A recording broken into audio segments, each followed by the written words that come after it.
Every draft has one of those players who ends up rising up draft boards at a really fast rate throughout the season and end up going way higher than they were projected to going into the season. And this year, that player is Alabama small forward Brandon Miller. Miller entered the year as a fringe lottery prospect due to his physical traits and athleticism.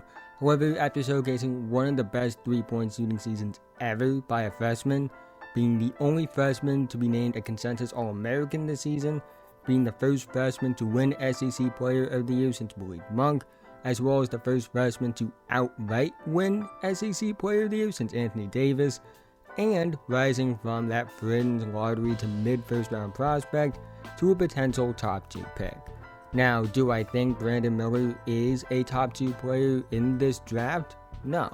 Do I think the hype and buzz around him as a prospect has gone too far? Yes, to a certain extent. But at the same time, Miller is a really good prospect that I would take in the top 3. He has a combination of height, athleticism, shooting ability, defense, and secondary passing that make him easy to project to the next level. He's a high floor player due to these skills while also having a decently high ceiling. I have some concerns about Miller and his flaws as a player in terms of him going potentially top 2 over Scoot Henderson and the NBA comps he's getting from people, but he's a really good prospect regardless of that adds to a class of players that will make teams happy, even if they don't get the number 1 pick.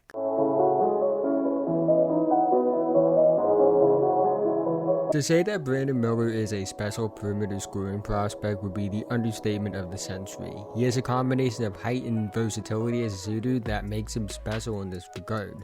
Now, I will say that his height is somewhat negated in his shooting ability because he does have a bit of a lower release than you would like it to be. I'm not too worried about it because it's not like he's Son Marion levels of a lower release. I wouldn't say it goes that far, but it is lower than we usually see from guys 6'9" or taller. However, you also can't argue with the results either. He's extremely efficient as a 3-point shooter. He has deep shooting range. He can hit contested shots despite having the lower release. Good pull-up shooter, good catch and shoot player, and decent off the dribble as a shooter. I wouldn't say he's a Kevin Durant, Jason Tatum, or Brandon Ingram level guy off the dribble, but he has some capability in this area, even if it isn't at the level some people say it is. This level of shot versatility at this height is what makes Miller a top 2 prospect in this class. I think he is the best shooter in this class. I don't think it's a foregone conclusion because this is a very special shooting class.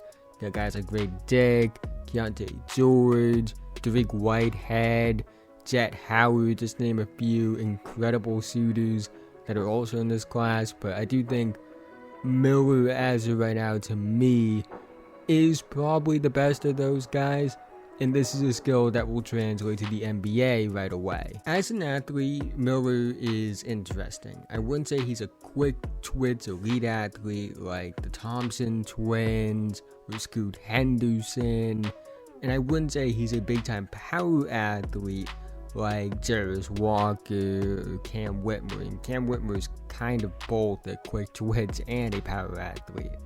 But Miller is also far from a bad athlete at the same time. He is an incredible vertical athlete. He has good straight line speed, good lateral movement skills. He's a good transition threat because of those things. But he does lack in some other areas that I'll touch on later that make me believe that he's not quite the top 2 athlete in this specific class. Part of that is his flaws, part of that is this is just a very special athletic class. Maybe the most athletic class ever. I do think that he's a good play finisher. When you combine his athleticism and shooting touch, you get someone that is very versatile as an off-ball scorer, both on the perimeter and at the basket. His vertical athleticism at 6'9" is special and makes him more than just a perimeter threat. I also really like Brandon Miller as a passer. Now, I don't think he has primary creation upside as a passing playmaker. Then again, not many 6'9" players do have that kind of upside as a playmaker. And if he did, I would totally understand having him as number 2 in this draft ahead of Scoot Henderson. But he doesn't. Now, that doesn't mean that Miller can't and isn't a positive as a passer. He makes good reads, he has decent vision, and that's what expands his role on offense. Given his ability to shoot the basketball and be an off-ball player, I do think that adding a connecting passing element to his game is a recipe for a really good offensive player. Being able to score on its own is valuable, but knowing what to do when your scoring opportunities get cut off is important as well, and I think Miller does that at a very good level and can expand on that in the future. And I think Miller is a really good point of attack defender, which to me is probably his second greatest strength outside of his ability to shoot the basketball. He plays with great energy on defense. I don't really feel like he has a problem with engagement, has a good overall motor, he slides his feet well, he plays passing lanes well, he contests shots well, he can defend guards and wings on the perimeter. I think as far as POA defense goes, he has good feel in the area of defense. I do have some concerns overall with his defense, I'll talk about those later. But I think he's good enough as a point of attack defender, and there is potential growth in other areas to the point where I think it's safe to say he does have two-way upside as a prospect. Now, I do have some concerns with Brandon Miller as a prospect, and the big 3 things that I am somewhat concerned about are his handle, his ability to separate off the dribble, and his playing strength.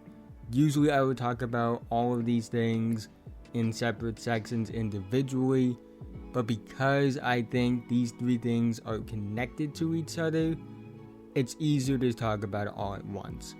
The reason I'm very hesitant to compare Miller to guys like KD, Brandon Ingram, Jason Tatum, and Paul George is because of his flaws in these areas.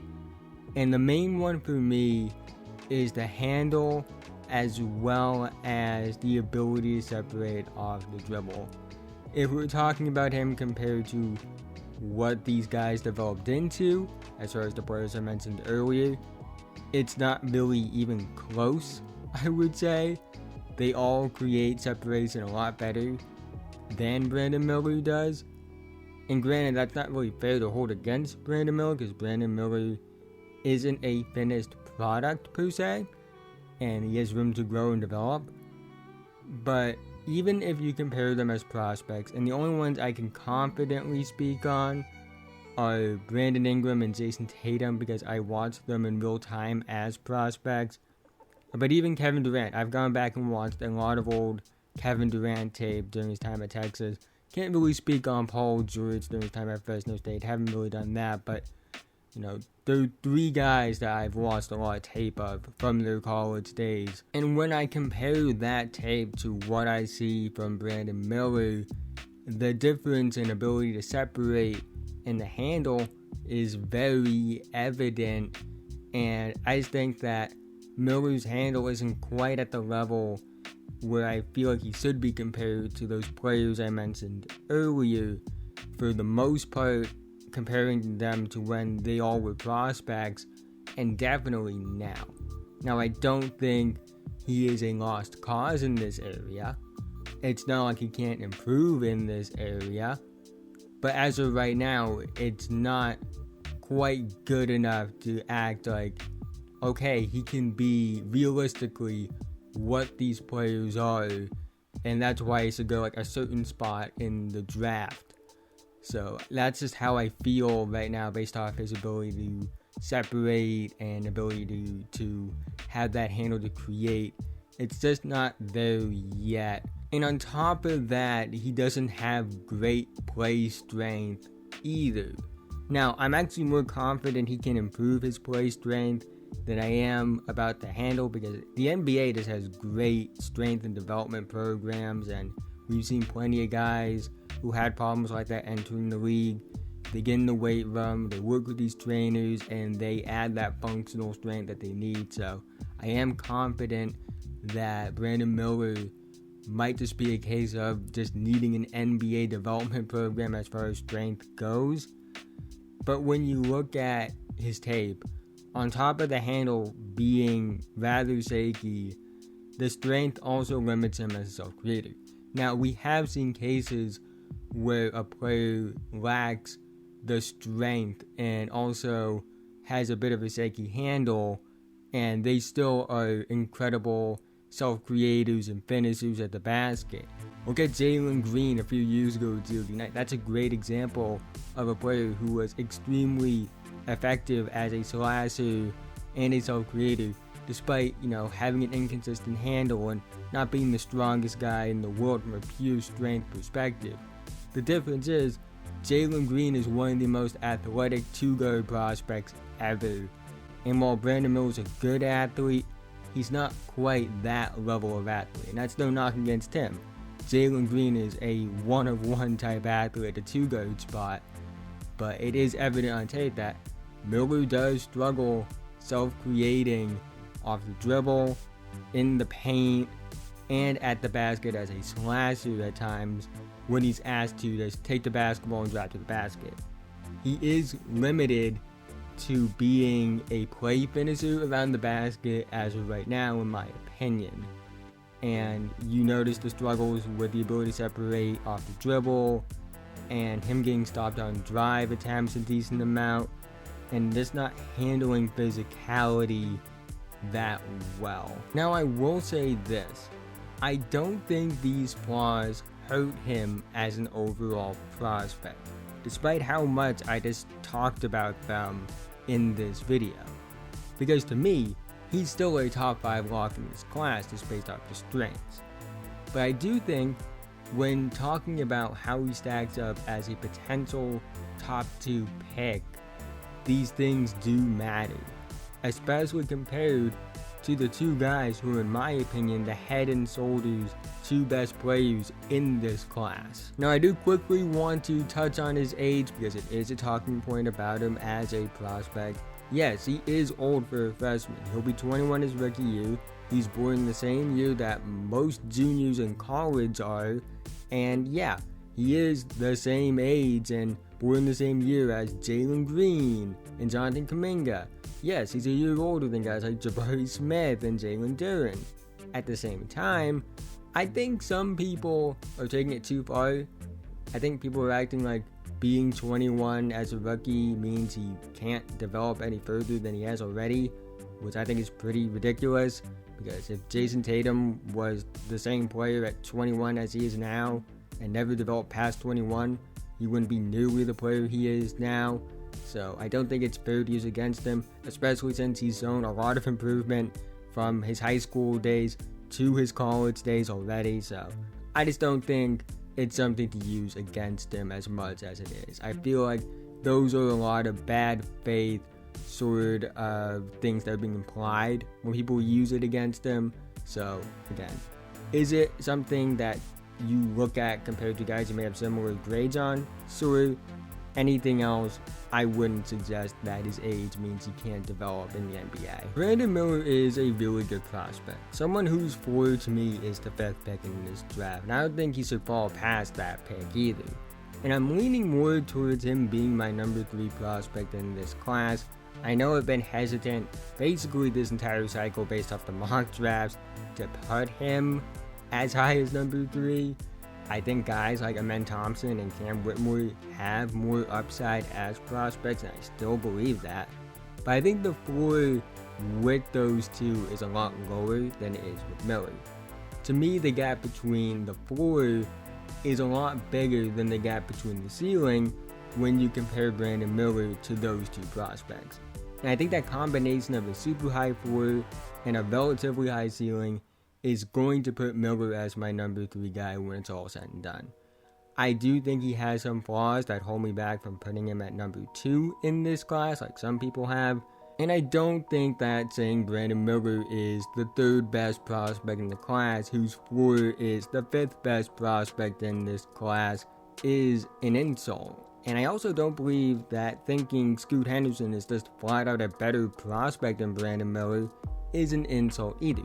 Because Scoot Henderson has the fourth highest prospect rate I've ever given to a prospect dating back to when I started this in 2016. The only three prospects that I have had higher grades on as prospects than Scoot Henderson are Zion Williamson, Victor Wembanyama, and Luka Doncic.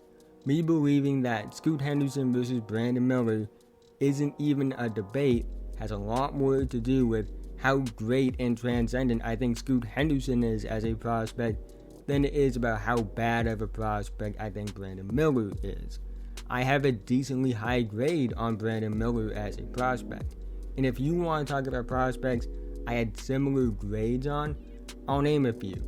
Jalen Green, Anthony Edwards, Jabari Smith, Jaden Ivey, Jaren Jackson Jr., and De'Aaron Fox.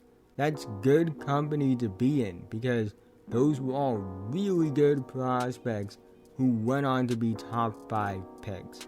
I think we can praise Brandon Miller as a prospect and talk about how his strengths translate to the NBA without comparing him to a top 15 player and arguably the greatest scorer ever, a future first ballot Hall of Famer, and one of the best two-way wings ever, and a 25-year-old superstar on a Hall of Fame pace.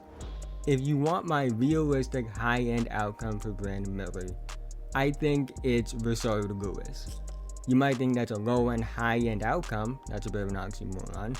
But the point is, Lewis was only a two-time All-Star, and I say only in quotes because I don't think a two-time All-Star is something to say only. Two-time All-Star is an incredible feat for any player who has NBA dreams. But if you want to talk about the top 3 pick, maybe that feels low. But that's besides the point. Versatility Lewis was a great player. And if he played in today's NBA, he would be a perennial All-NBA guy. He was a tall wing with good athleticism and was an elite shooter that was pretty good on defense. I think that's what Miller can be at his best. A 20-plus point per game scorer that has incredible shot versatility as a tall wing and a good defender. Someone who's capable of being a second or third option on a contender like Versatility Lewis was at his best. I think Brandon Miller will be a good NBA player for a very long time. He fits on every team. He has a high floor. And to me, at worst, he's going to be like what Trey Murphy is right now in New Orleans. And if that's your floor, you're doing something right. I don't hate Brandon Miller as a prospect. I think he's really good. I would take him in the top 3. I just think that some of the talk around him is a bit much.